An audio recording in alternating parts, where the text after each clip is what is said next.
بسم اللہ الرحمن الرحیم۔ السلام علیکم۔ اس ویڈیو میں بڑی خبر آپ کے سامنے رکھنے جا رہا ہوں۔ عمران خان نے اس حکومت کو عملی طور پر مفلوج کر کے رکھ دیا ہے اور اب حکومت کو بچانے کی آخری امیدیں بھی دم توڑنے لگی ہیں۔ محمد بن سلمان کے انکار نے نواز شریف شہباز شریف حکومت پر بجلیاں گرا کے رکھ دی ہیں۔ بہت بڑی خبر ہے، اس کی تفصیل آپ کے سامنے رکھنی ہے۔ آئی ایم ایف نے بھی آج سرخ جھنڈی دکھا دی ہے۔ اس کے بعد حکومت کے لیے کیا مشکلات ہیں، اسی سے ہم ویڈیو کا آغاز کریں گے اور میں امید کروں گا کہ آپ سماعت کرنے کے بعد ہمیشہ کی طرح اپنے قیمتی فیڈ بیک سے ضرور آگاہ کریں گے۔ جب سے یہ موجودہ حکومت آئی ہے اور رجیم چینج آپریشن کے ذریعے عمران خان کی حکومت کا خاتمہ کیا گیا ہے، ذرا آپ پہلے کا نقشہ ذہن میں لائیے۔ مختلف ممالک کے ساتھ پاکستان کے اچھے تعلقات تھے۔ عمران خان جہاں جاتے تھے پاکستان کی عزت میں اضافہ ہوتا تھا۔ پھر وہ امریکن پریزیڈنٹ سے ملے، یو این او کے اندر جو انہوں نے گفتگو کی، بہت سارے دنیا کے جو میڈیا سے وابستہ لوگ ہیں وہ بھی خان صاحب کی عزت کرتے تھے۔ لیکن جب سے موجودہ رجیم آئی ہے، ہم نے دیکھا ہے کہ مسلسل پہلے دن سے بلاول زرداری ایک اناڑی کو وزیر خارجہ بنایا گیا۔ وہ دنیا کے مختلف ملکوں کے اندر روز سیر سپاٹوں کے اندر مصروف ہے۔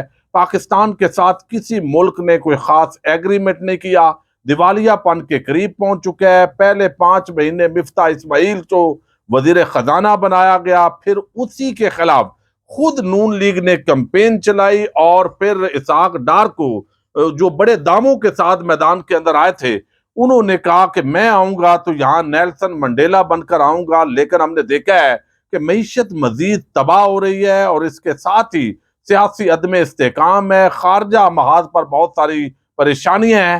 ان ساری چیزوں کو دیکھتے ہوئے آئی ایم ایف کے ساتھ ایک مرتبہ ایگریمنٹ ضرور ہوا، لیکن ایک جائزہ مشن پاکستان کے اندر آنا تھا۔ اور اب ہم دیکھ رہے ہیں پاکستان کے اندر جو انڈسٹری ہے تقریباً وہ بند ہو رہی ہے۔ فیصل آباد کی ٹیکسٹائل انڈسٹری کے اندر 20% تقریباً جو ملازمین ہیں وہ جاب سے ہاتھ دھو بیٹھے ہیں۔ اس کے ساتھ ہی جو مشینری ہے اس کو پاکستان سے نکالنے کی کوششیں شروع ہو چکی ہیں۔ ساتھ ہی آج کی یہ بڑی خبر ہے جس کے اندر بتایا گیا ہے کہ تقریباً بہت سارے جو یونٹس ہیں وہ سیل پر لگا دیے گئے ہیں، چونکہ موجودہ حکومت نے جس طرح عام آدمی کو کنگال کیا ہے، مہنگائی دی ہے، صرف اپنے جو کرپشن کے کیسز ہیں وہ انہوں نے معاف کیا ہے۔ یہ عمران خان کا صرف الزام نہیں ہے بلکہ یہ ایک زمینی حقیقت ہے۔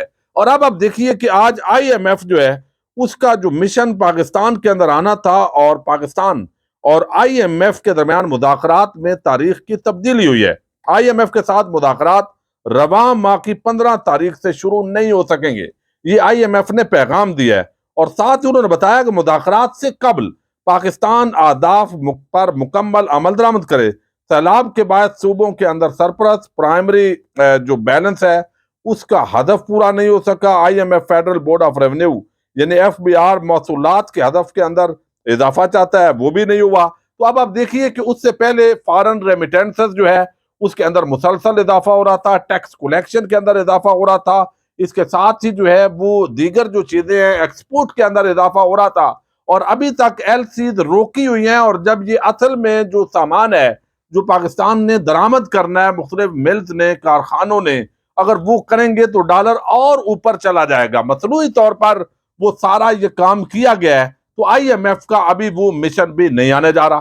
دوسری طرف ایک بڑا ڈنڈورا پیٹا گیا، وہ یہ کہ جناب عمران خان نے تو جو فارن ریلیشنز تھے وہ ممالک کے ساتھ بڑے خراب کر دیے تھے، اور اب جو ہے وہ ہم آئے ہیں تو اب دیکھیے گا آپ بڑے بڑے مارکے ہوں گے۔ کسی ایک بڑی پرسنالٹی نے پاکستان کا وزٹ نہیں کیا، خاص طور پر جب پتا ہو کہ ایک پاپولر لیڈر اور عوام ایک طرف کھڑے ہیں اور یہ جو حکومت ہے اور ان کے پر کرپشن کے سنگین الزامات ہیں اور یہ اپنی کرپشن کو بچانے کے لیے یہاں پر جمع ہیں۔ تو اب جو ہے وہ محمد بن سلمان انہوں نے پاکستان آنا تھا، اور وہ ایک ایسا ماحول بنایا گیا کہ چونکہ سعودی عرب، امریکہ، چائنا جو ہماری نئی اپوائنٹمنٹس ہوتی ہیں ان کی اس کے اندر بڑی گہری دلچسپی ہوتی ہے۔ سعودی عرب مثلا دیکھتا ہے کہ کوئی پرو ایران بندہ تو اپوائنٹ نہیں ہو رہا، کوئی اس طریقے سے اینٹی سعودی عرب خیالات رکھنے والا تو نہیں ہے۔ پھر پاکستان جو ہے اس کے اور چیزوں کے حوالے سے بھی اس کو دلچسپی ہے۔ چائنا بھی دیکھتا ہے کہیں پرو امریکہ تو نہیں ہے، امریکہ اپنے طور پر دیکھتا ہے کہ پاکستان جو ہے اس کا اسٹریٹجک الائی ہے چائنا. تو یہ سارے ممالک جو خاص طور پر 3 ممالک ہیں، ان کو بڑی دلچسپی ہوتی ہے جب آرمی چیف کی تعیناتی ہوتی ہے. پاکستانی قوم تو ویسے ہی یہاں پر دلچسپی بنائے بیٹھے ہیں ہم سارے. لیکن اب محمد بن سلمان نے پاکستان کا دورہ کرنا تھا، اور یہ دورہ ذرائع دعویٰ کر رہے ہیں کہ اب نہیں ہوگا. اور یہ بڑی بریکنگ نیوز ہے، جب تک ویڈیو پبلک ہوگی شاید تمام ٹی وی چینلز جو ہے وہ چلا چکے ہوں. یہ اب جو دورہ ہے وہ نہیں ہو رہا. اب تاثر یہ تھا کہ عمران خان جو ہے لانگ مارچ کر رہا ہے، یہ کر رہا ہے کہ محمد بن سلمان جو ہے اس کا دورہ ملتوی ہو جائے. اب یہ پھر کہا جائے گا شاید ان کی طرف سے کہ یہ تو اس وجہ سے ہو گیا کہ عمران خان نے دھرنے کی کال دے رکھی ہے. لیکن اصل معاملہ کیا ہے؟ معاملہ یہ ہے کہ محمد بن سلمان نے اصل میں پاکستان کا دورہ نہیں کرنا تھا.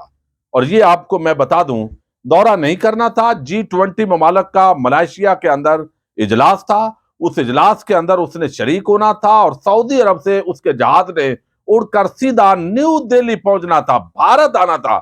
جب بن سلمان بھارت آنے لگے تو اس کے ساتھ ہی جو پاکستانی ہیں وہ ظاہر ہے سفارت خانہ وہ متحرک ہوا کہ ہمارا ایک ایسا الائی جس سے آج تک ہمارے برادرانہ تعلقات رہے ہیں، جب بھی بیکاریوں والے تعلقات ہوں تو اس کا الٹیمیٹ جو نتیجہ ہے وہ یہی نکلتا ہے. اب یہ انس ملک ہیں، یہ فارن بیٹ کور کرتے ہیں، اور وہ کہتے ہیں embarrassment in waiting but a lesson to the highest offices of the country as well to not make premature announcement before things are actually done. کہ ہمارے جو آفیسرز ہیں ان کو پری میچور اس طرح کی اناؤنسمنٹ نہیں کرنی چاہیے جس کی وجہ سے بعد میں بے عزتی جو ہے وہ برداشت کرنی پڑے. اب جو خبر ہے اس کے مطابق کہا گیا جی بن سلمان جو ہے وہ نہیں آ رہے. محمد بن سلمان کا دورہ ایشیا ملتوی ہو گیا ہے. محمد بن سلمان اب سیدھا انڈونیشیا کے شہر بالی جائیں گے جہاں وہ G20 سمٹ میں شرکت کریں گے. محمد بن سلمان کے دورہ پاکستان کے نئی تاریخوں کے لیے شیڈولنگ جاری ہے. 21 نومبر کو دورہ ایشیا کو دوران اس نے پاکستان آنا تھا. اب یہ سارا معاملہ میں آپ کو بتا چکا ہوں کہ اصل میں اس نے جانا تھا انڈیا، پھر ہم نے منت ترلا کیا، اور منت ترلے کے نتیجے میں کہا گیا کہ چلیں پاکستان بھی آ جائیں گے. پاکستان میں جب آنا تھا تو ہمارے بہت سارے جو حکومتی صحافی ہیں انہوں نے یہ واویلا مچایا کہ یہاں پر چونکہ نئے آرمی چیف جو ہے وہ ان کے ساتھ ملاقات کرے گا. اب ایک بات یہ بھی ہو رہی ہے کہ یہ اس کے اندر بہت زیادہ چونکہ یہ غیر یقینی کی جو صورتحال ہے اس کا عمل دخل ہے، اور شاید جو وہ چاہتے ہیں اس طریقے سے معاملات کو ہینڈل نہیں کیا جا رہا. لیکن اصل معاملہ یہ ہے کہ اس وقت وہ تجارتی لحاظ سے انڈیا کا سب سے بڑا جو ہے اربوں ڈالر کی انویسٹمنٹ انڈیا کے ساتھ ہے، بہت بڑی تجارت ہے، بہت بڑی ورک فورس جو ہے وہ انڈیا کی سعودی عرب کے اندر کام کر رہی ہے.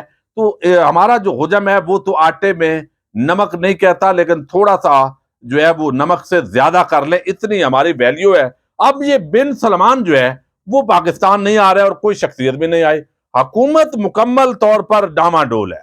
حکومت جو ہے وہ ایکچولی چل نہیں رہی، اور اگر معاشی حالات یہی رہتے ہیں، اور یہ بات میں آپ کو بڑے وثوق کے ساتھ یہ کہہ رہا ہوں کہ اس حکومت کی الٹی گنتی واقعتاً شروع ہو گئی ہے. اور وجہ یہ ہے کہ جس طرح پاکستان معیشت کے جس تباہی پر پہنچ گیا ہے، انڈسٹری بند ہو رہی ہے، ایکسپورٹ نہیں ہو رہی، امپورٹ کم ہو گئی ہے، اس کے ساتھ جو عام آدمی ہے اس کے جو وسائل ہیں اس میں کمی ہو رہی ہے، مہنگائی نے جینا محال کر دیا ہے. ان ساری چیزوں کو لے کر اسحاق ڈار کا جو ڈالر پلان تھا وہ بھی جو ہے مکمل طور پر ناکام ہو گیا ہے.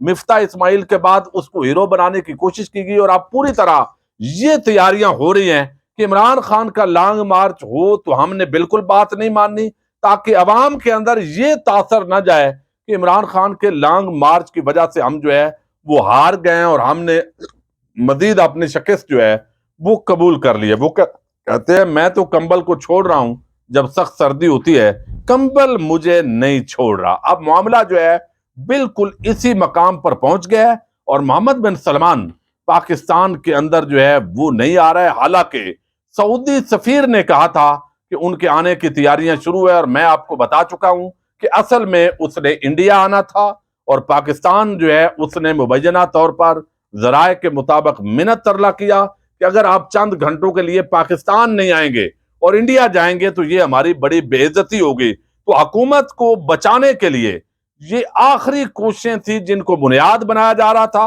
اور اب نواز اور شہباز کو یہ 1100 وولٹ کا جو جھٹکا لگا ہے اس کو بھی عمران خان پر ڈالنے کی کوشش ہوگی، لیکن حکومت داخلی خارجی محاذ پر مکمل طور پر ناکام ہو گئی ہے۔ اپنے کیسز انہوں نے معاف کروانے تھے وہ کروا لیے، ریمیٹنس کے اندر کمی ہو گئی ہے، فارن ریمیٹنس کے اندر، اس کے ساتھ ٹیکس کلیکشن کے اندر کمی ہو گئی ہے۔ اس کے علاوہ جو ہے وہ آپ دیکھیے کہ جو باقی معاملات ہیں ایکسپورٹ وہ بھی کم ہو گئی ہے، کسان رول رہا ہے، اس کو گنے کا صحیح ریٹ نہیں مل رہا، چاول کا ریٹ نہیں مل رہا، کوئی طبقہ فگر آپ اٹھا لیجئے تو یہ بند گلی کے اندر حکومت ہے، اور اس کو آپ گھر بھیجنے کے بغیر پاکستان کی بقا نہیں ہے۔ بہت بڑی پریشانی ہے، اور یہ اسٹیبلشمنٹ اور مقتدر حلقے وہ بھی یہی سوچ رہے ہیں جو آپ اور عام پاکستانی سوچ رہے ہیں۔ تو اب انہوں نے یہ گلے کے اندر جو گھنٹی باندھی ہے اس کو اٹھا کر پھینکنا ہے، اور یہ جو پی ڈی ایم کے گند کا ٹوکرا کندھوں پر سر پر اٹھایا ہوا ہے، اب آپ دیکھیں گے کہ یہ جلد ہی اس کو مقتدر حلقے بھی اٹھا کر پھینکیں گے، اور Pakistan free and fair election کی طرف بڑھے گا۔ اس حوالے سے جو سب سے بڑی خبر ہے وہ اگلی ویڈیو میں آپ کے سامنے رکھوں گا۔ اجازت دیجیے گا، اللہ حافظ۔